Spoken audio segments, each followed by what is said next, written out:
वालेकुम, उम्मीद करता हूँ आप सब लोग ठीक होंगे। कनाडा का विजिटर वीज़ा विज़िट वीज़े टू वर्क परमिट में आप कन्वर्ट करवा सकते हैं। इसको स्टडी वीज़े में भी कन्वर्ट करवा सकते हैं, इसको आप बिज़नेस में भी कन्वर्ट करवा सकते हैं।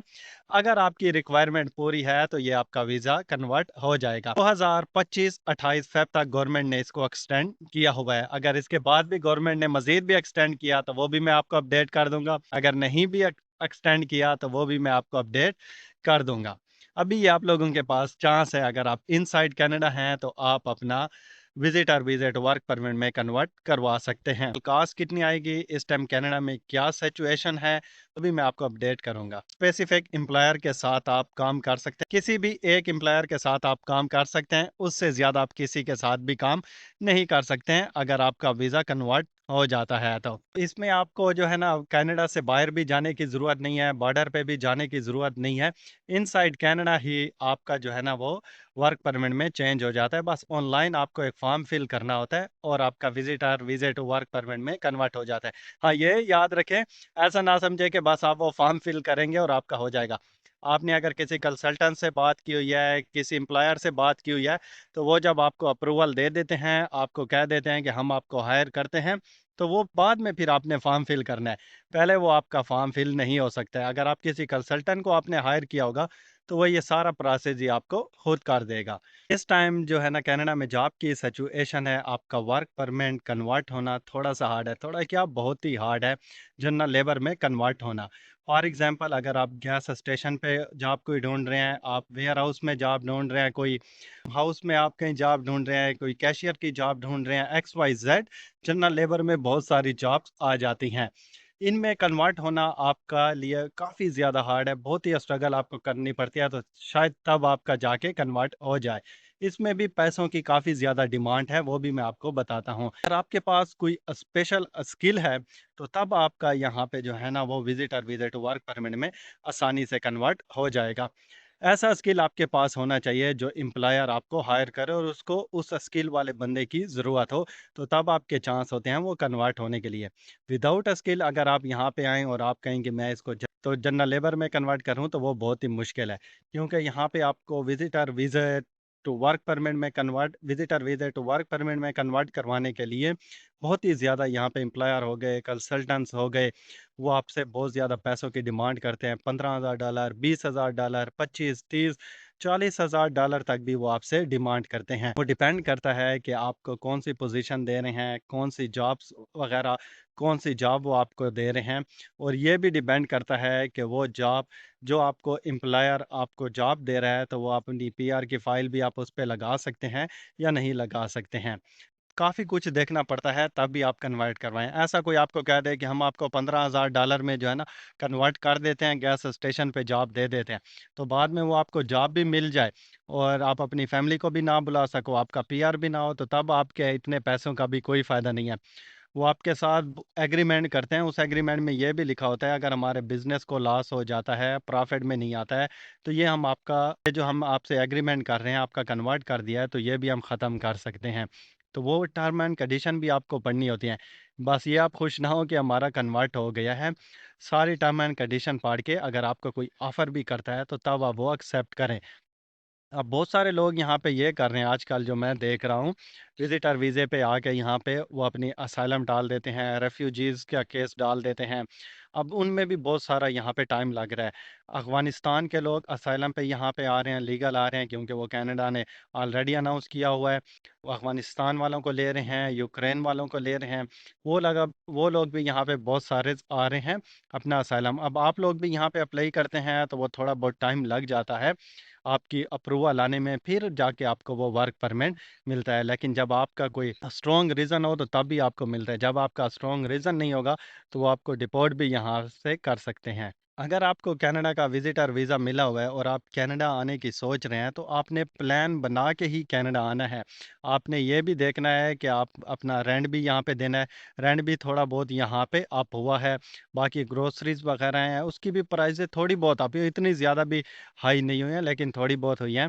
अब जो न्यू बंदा यहाँ पे आएगा तो उसके लिए तो ये प्राइसें ज़्यादा हैं। जो ऑलरेडी यहाँ पे रह रहे हैं, तो उनके लिए तो ठीक है। आप अपना प्लान बना के यहाँ पे आएँगे, तो तब आप यहाँ पे कामयाब होंगे। अगर आप विदाउट प्लान यहाँ पे आ जाएँगे तो फिर आप बहुत मुश्किल हो जाएगा। वो इसलिए मुश्किल होगा कि आपको एक तो आपको ये टेंशन होगी कि इसको कन्वर्ट करवाना है, वो अगर आपका कन्वर्ट नहीं हो रहा है। दूसरा आपको टेंशन लगी रहेगी कि मेरे पास तो पैसे इतने थे, अब जॉब भी यहाँ पे नहीं मिल रही है, कोई कैश की भी जॉब नहीं मिल रही है। तो बहुत सारी सिचुएशन का जो है ना सामना आपको करना पड़ सकता है अगर आप विदाउट प्लान यहाँ पे आते हैं।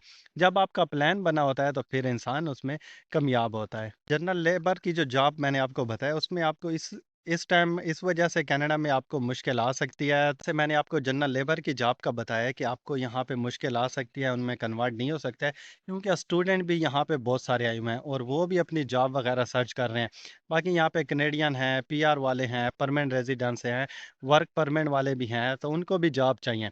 अब ये जो एम्प्लॉयर्स होते हैं वो पहले इनको प्रेफर करते हैं कि ठीक है ये कनेडियन हैं, यहाँ पे परमानेंट रेजिडेंसी है, और जो स्टूडेंट वीज़े वाले आए होते हैं तो उनको भी वो जॉब वगैरह देते हैं, वो भी 20 आवर के लिए एलिजिबल होते हैं। तो इसीलिए ये जो जॉब्स हैं इनमें आपको थोड़ी बहुत मुश्किल आ सकती है।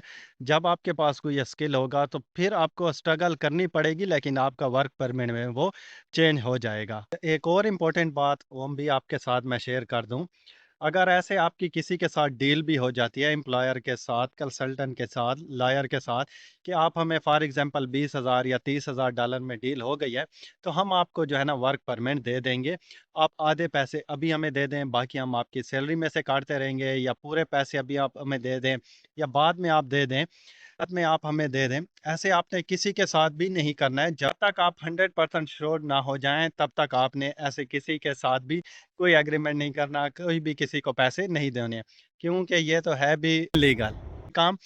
और आप दूसरा अगर उसको पैसे भी दे देंगे तो आप अनफॉर्चुनेटली किसी को आप कंप्लेंट भी नहीं कर सकते, क्योंकि खुद भी आप यहाँ पे आपका जो स्टेटस है वो विजिटर वीज़ा है, वो आपके लिए इशू बन सकता है। वैसे तो ये है कि आप कनाडा में आके अपना ट्रक का लाइसेंस ले लें, डायरेक्ट भी आपको ट्रक का लाइसेंस नहीं मिलेगा, उसके भी कुछ स्टेप होते हैं, वो आपको फॉलो करके तब भी आपको ट्रक का लाइसेंस मिलता है। जैसे यहाँ पे आपको जी1 टेस्ट देना पड़ेगा, वो रिटर्न टेस्ट होता है, फिर जी2 होता है, वो आप गाड़ी चला सकते हैं, फिर जो जी लाइसेंस होता है वो फुल लाइसेंस होता है। अगर आपके पास पाकिस्तान में एक्सपीरियंस है ड्राइविंग का तो वो आप अपना साथ लेके आएँ, लाइसेंस साथ लेके आएँ, यहाँ पे एम्बेसी से अटेस्ट करवाएँ, और फिर आप यहाँ पे अपना आप कनाडा में डायरेक्ट जी लाइसेंस दे सकते हैं। जी के बाद फिर आप ट्रक का लाइसेंस दे सकते हैं। फिर जब आपको ट्रक का लाइसेंस मिल जाता है, आपने क्लियर कर लिया, तो फिर आपको जॉब मिलना ड्राइविंग की वो थोड़ा-सा आसान हो जाएगा, क्योंकि ट्रक ड्राइवर की डिमांड यहाँ पे बहुत ही ज़्यादा है। फिर हो सकता है आपको थोड़े बहुत पैसे भी देने पड़ें या ना भी देने पड़ें, तो आपको जो है ना वो जॉब मिल जाएगी। आपका visitor visa, visit visa to आपका वर्क परमिट में वो चेंज हो जाएगा। तो ट्रक में वैसे भी पैसे बहुत ज़्यादा हैं, आप इसके ऊपर भी फ़ोकस कर सकते हैं। और फिर आपको रिमाइंड कर रहा हूँ कि जब भी आपने पाकिस्तान से आना है या किसी भी कंट्री से आना है तो अपना प्लान बना के आएँ। विदाउट प्लान आपने कनाडा नहीं आना है, यहाँ पे आपके लिए आए और मुश्किल ना बने।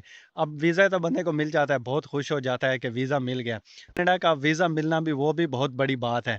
जब आप वो रिक्वायरमेंट पूरी कर लेते हैं, अचीव कर लेते हैं, फिर आपको वीज़ा मिल जाता है, फिर आपका नेक्स्ट स्टेप ये है कि अब मैंने कनाडा जाना है।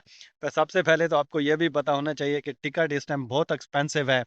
उसके भी एक्सपेंस आपने देखने हैं, इतने पैसे आपने साथ लेके आने हैं कि यहाँ पे आप अपने एक्सपेंस पूरे कर सकें, जब तक आपका ये ट्रक का प्रोसेस नहीं हो जाता या जब तक आपको जॉब वगैरह नहीं मिल सकती थी।